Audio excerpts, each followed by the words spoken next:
même dans un pays comme le Maroc, c'est difficile pour les Noirs de peau comme nous. Déjà, je pense que l'esclavage qu'il y a eu de l'homme noir a des conséquences sur les descendants d'esclaves et que quelque part ça nous a marqué et que ça influe encore dans notre réalité de tous les jours, même dans notre être à nous, par rapport aux autres et même par rapport à nous-mêmes, ça c'est sûr. Ensuite, j'ai remarqué aussi qu'il y a aussi un manque de solidarité aussi chez l'homme noir, qui peut permettre que d'autres viennent de l'extérieur et écrasent. Et j'ai eu deux altercations qui ont failli m'envoyer en prison, tout ça. Et à chaque fois, c'était des hommes noirs qui m'ont attaqué, et qui m'ont attaqué pas pour des bonnes raisons. Mais aujourd'hui, je ne peux pas prétendre que je connais le pays, et je ne peux pas prétendre que je connais l'Afrique. Bloody murder, murder, bloody murder, murder, murder, bloody murder, murder, murder. Moi, je suis de 1977. Ouais.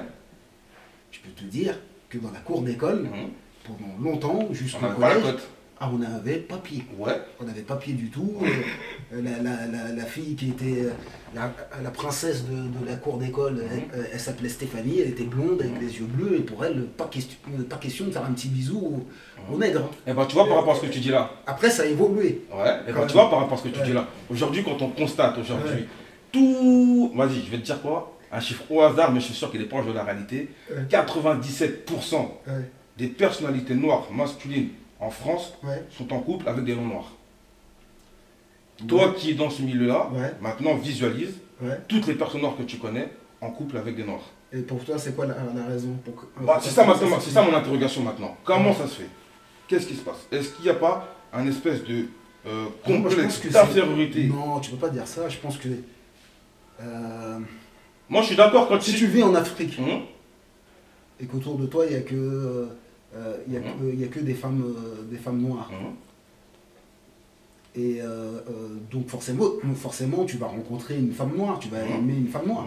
Maintenant, tu te trouves dans un pays où il y a plusieurs communautés. Tu fréquentes des Françaises dites de souche, tu fréquentes des Africaines noires, tu fréquentes des Maghrébines, des Asiatiques, tu as plus de possibilités de te mettre avec une noire. Bien sûr. C'est pas... Bien sûr. C'est pas étonnant. Bah voilà, et bah je reprends l'exemple de l'Afrique que tu donnais.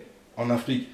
Attends, et qu'est-ce que tu dis des hommes blancs qui reprocheraient, qui diraient la même chose et qui diraient beaucoup trop de femmes blanches avec des hommes noirs? Bah justement, on peut faire le comparatif justement. Comment tu juges ce discours? Bah justement, je vais expliciter mon discours.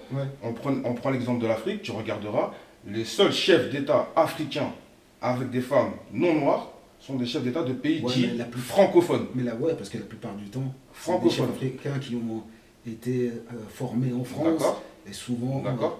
Et pourquoi l'inverse n'existe pas? Pourquoi on voit très peu de personnalités blanches, de chefs d'État blancs en couple avec des noirs?